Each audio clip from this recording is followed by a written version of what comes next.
What's going on, everyone? This is Sheets, and we're going to be doing our lineup construction video for UFC Atlanta. I was away last week, so I wasn't able to do one of these. Ended up getting second, by the way, using these very techniques. Again, this is a process that is never ending. The learning process of trying to figure out how to walk this tightrope between picking the lineups that are most likely to win and the lineups that are not going to be played by that many people. Basically, how to maximize your ROI, like for real, how to really try to make the most money and not just win the most often. And UFC, it's the sport I like diving into the most as far as this type of thing is concerned. That's why I really like to separate the DFS videos into the what are the best plays and then what are we actually playing.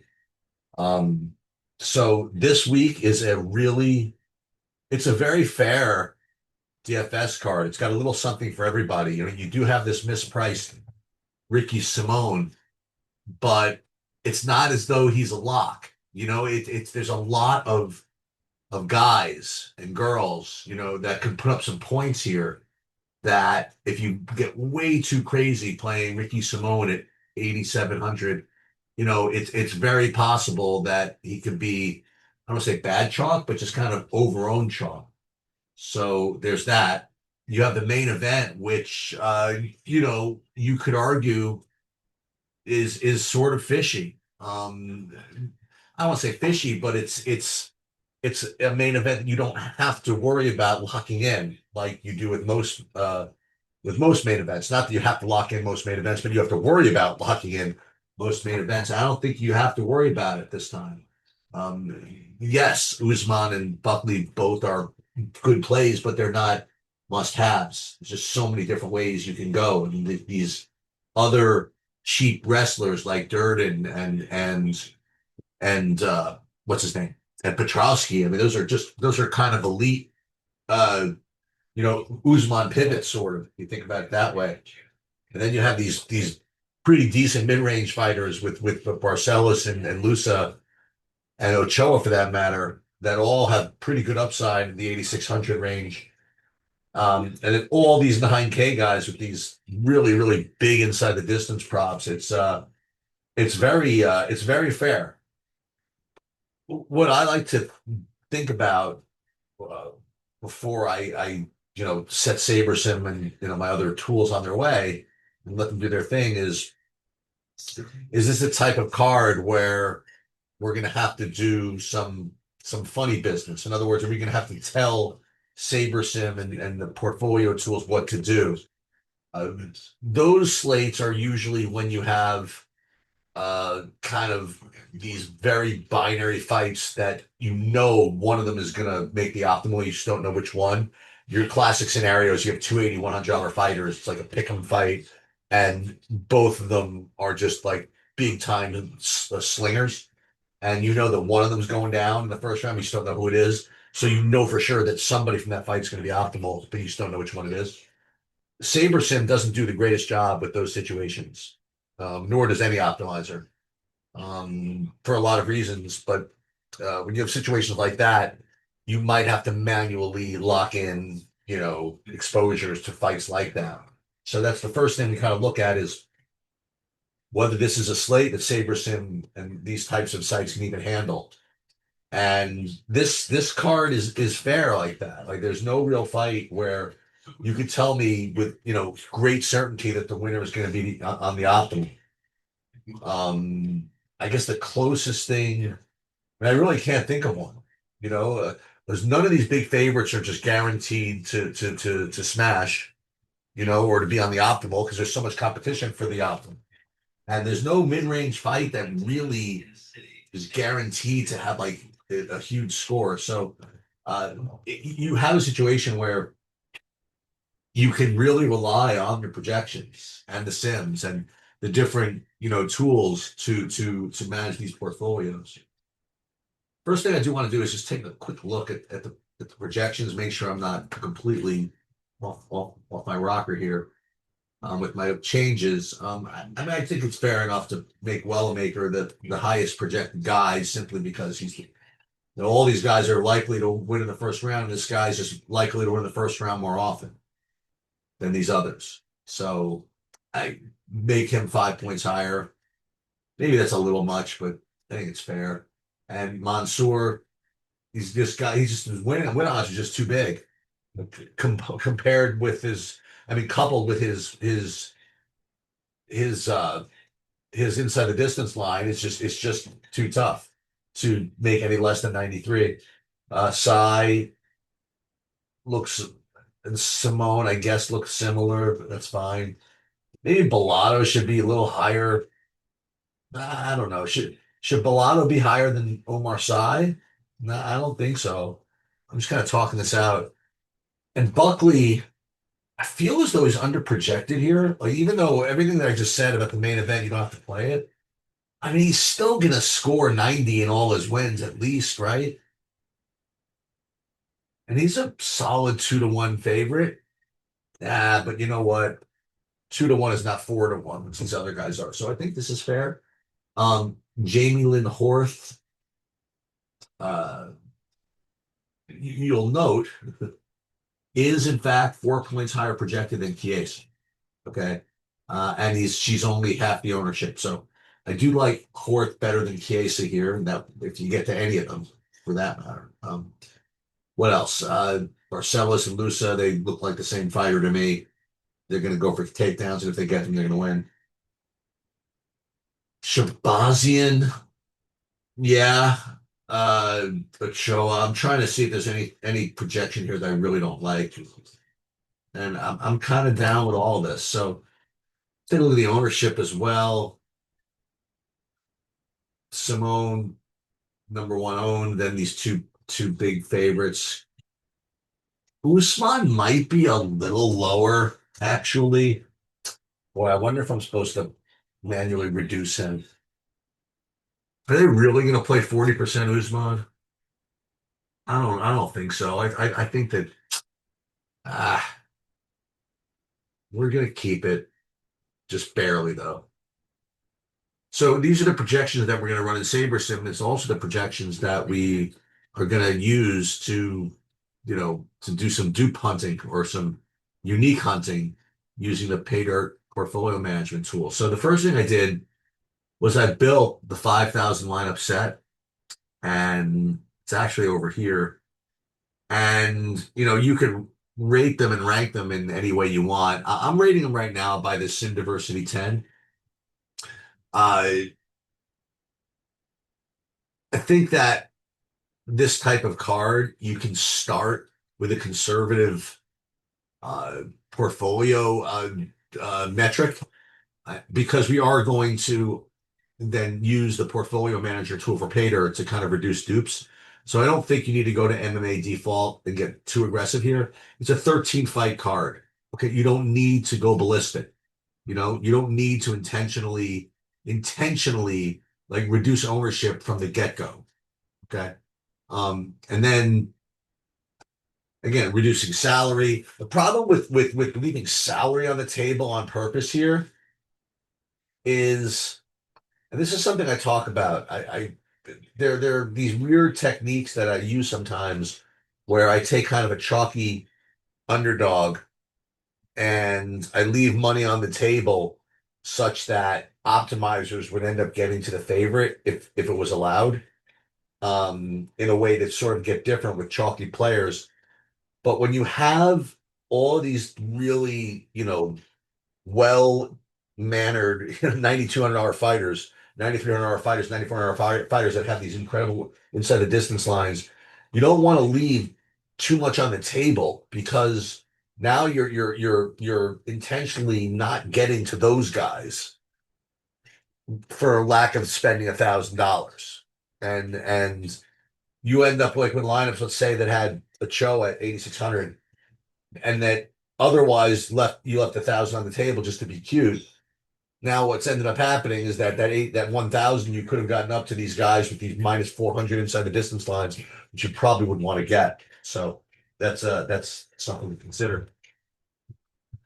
So how do we handle this? Well, we're not going to put these in as is because this is going to end up being too chalky. So what we're going to do is just take the top 500 lineups and just kind of wash them, the Pater portfolio manager tool, and see if we can't find 150 with the low dupe count.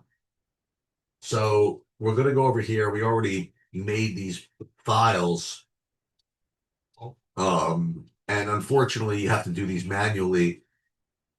So I actually put my projections that you see in SaberSim into this other file so that you could upload it to the Pater portfolio manager.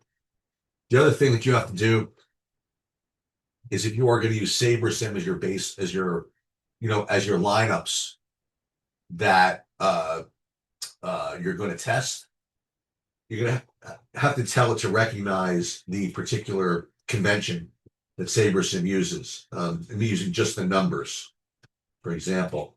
So you create this CSV thing that tells it what the name corresponds to in player ID format, and then name plus ID, which is really what you're going to want to see. And then we're going to put the projections in. And it's right here. As we see a real good end to this Indiana game that's coming up. And then we are going to upload that 500 lineup set that I just kind of created from Sim Diversity 10. And then you have all these guys over here. And then I thought we could select manage portfolio. What is the issue? Oh, I know what happened. So what I did was I created this 500 revised file. Show you. I should know better. So this isn't good enough. This file, you actually have to cut off this business over here.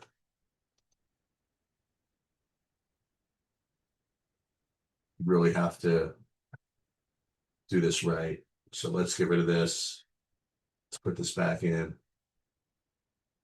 Now this should, yeah. Bad two. Okay, 105, 103 OKC. Indiana ball, 125 to go.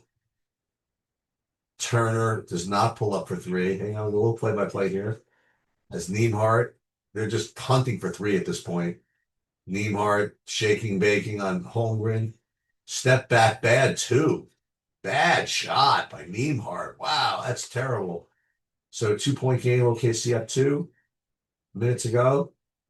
And sorry about this, but this is live, so I'm reacting.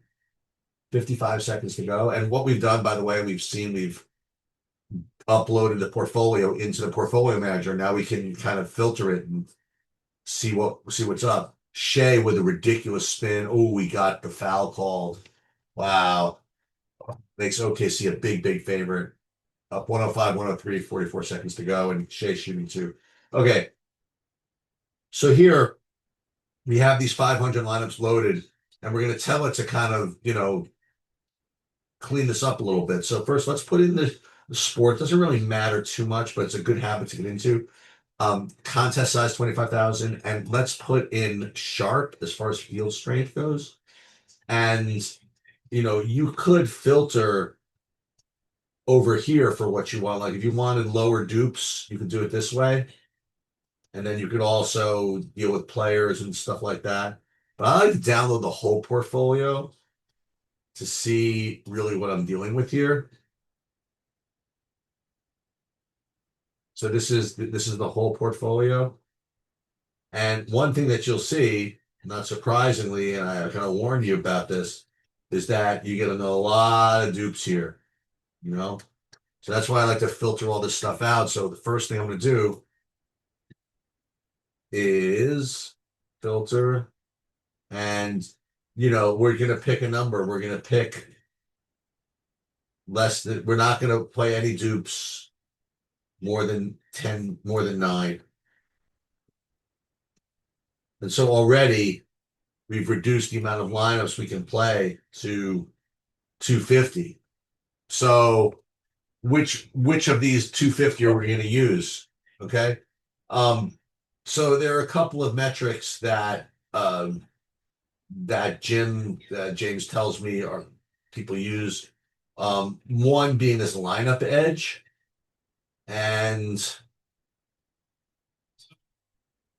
what's interesting is that we're kind of really walking on the tightrope here with lineup edge. I wonder if we can get all positive lineup edges. Almost. Look at that. So if we go by lineup edge, you're getting only 100. I mean, 131 of them are going to be positive, which is really, really good. Okay. So I think that's what we're going to do, actually. We're going to just go with this. And then you'll see, by the way, now we're really getting into the low dupes, you know? And that makes sense because lineup edge takes all that into consideration. So now we are really getting into this, you know?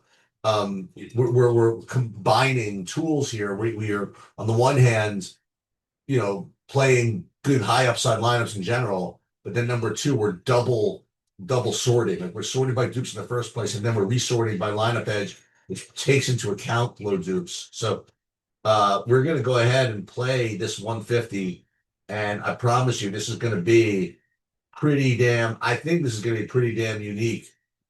Because look at all these low dupe lineups that we're playing, and the key here. This is unfortunately the reality is that what you're really supposed to do is just not look. Because if you looked and see who you had here, you'd probably be sick to your stomach. But the thing is, if you trust, listen, we started with our projections, right? And we even double checked to make sure that our projections were what we wanted. And we ran them through SaberSim's lineup builder, which builds really, really good upside lineups. And then we just kind of cleaned it up a little bit with respect to save this. With respect to just making sure they weren't too highly duped. And the only thing I want to do next, I want to save. I want to make sure that I can find my 555s and such. So let's save this. We'll upload this, and then we should be good, right? And what I promise you, there's no way I'm taking a look at who I have. There's just no chance. But what we can do is have some fun at least with the big buy-in. And so for me, again, I don't worry too much about ownership in the big buy-ins. So I mean, I imagine that one of these guys, like either Petrosky or Durden, are probably solid, right? Maybe even both of them.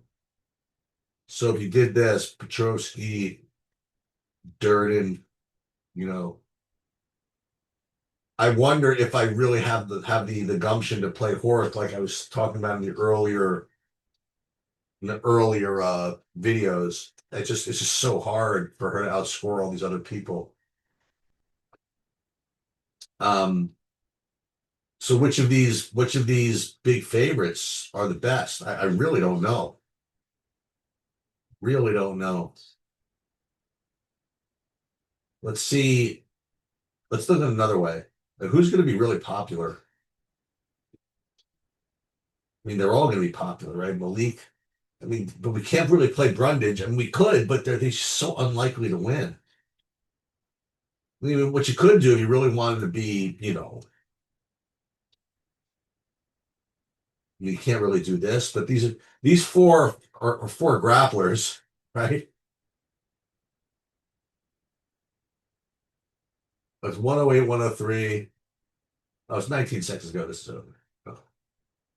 Um, oh, Simone, sorry. So if you played these four to start off with, okay, let's take out the most popular one. How about this?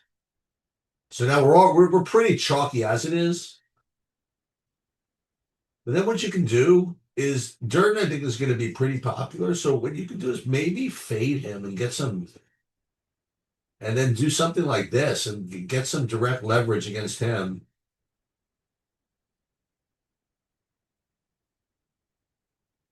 And I don't know, something about the Petrosky fight kind of sits the wrong way, with me because Trotsky is going to kind of lay on Shabazian for a while. I don't think this is necessarily going to score. So this is pretty good to start with Simone and Ochoa. And I just feel for some reason that, Usman's going to be such a big popular underdog. Why don't we just play Buckley, you know,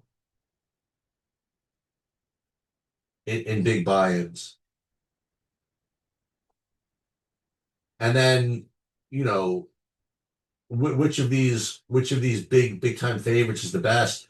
I am hearing people talk about Craig as being a good punt play, so maybe Bellotto is the one we're really supposed to play here. And then we can go ahead and do this. Maverick. There's nobody else to really play. Can't play Petrosky anymore. Barcelos might not be too bad.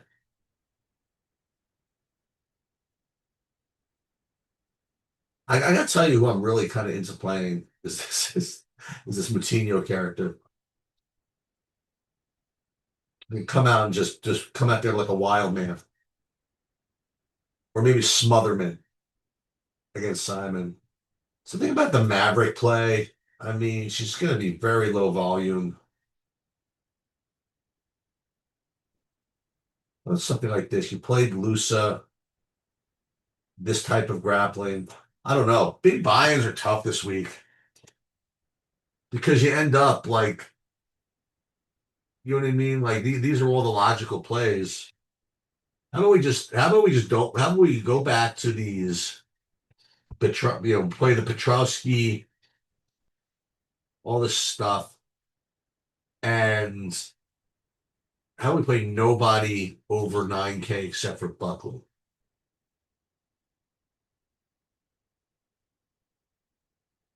And then we play all the grapplers except for Petrovsky, and we'll play Maverick, something like that.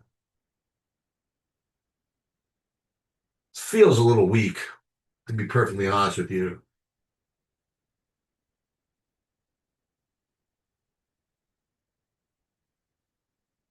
Chiesa. It's become a very difficult little big buying card. Maybe let's just rely on the Sims. How about that? Or we could do this. Now we're getting somewhere. We do something like this. The only above 9K guy we play is Bellotto. Okay, this isn't bad. This isn't bad. All right, but this is hopefully not as interesting as the lineup construction stuff. And I don't even know who I have yet in the lotto, and I won't until the slate rocks. All right, so let's save these as my big buy-ins, and then we'll just kind of get out of here. All right, good luck, everybody. Hopefully this helped.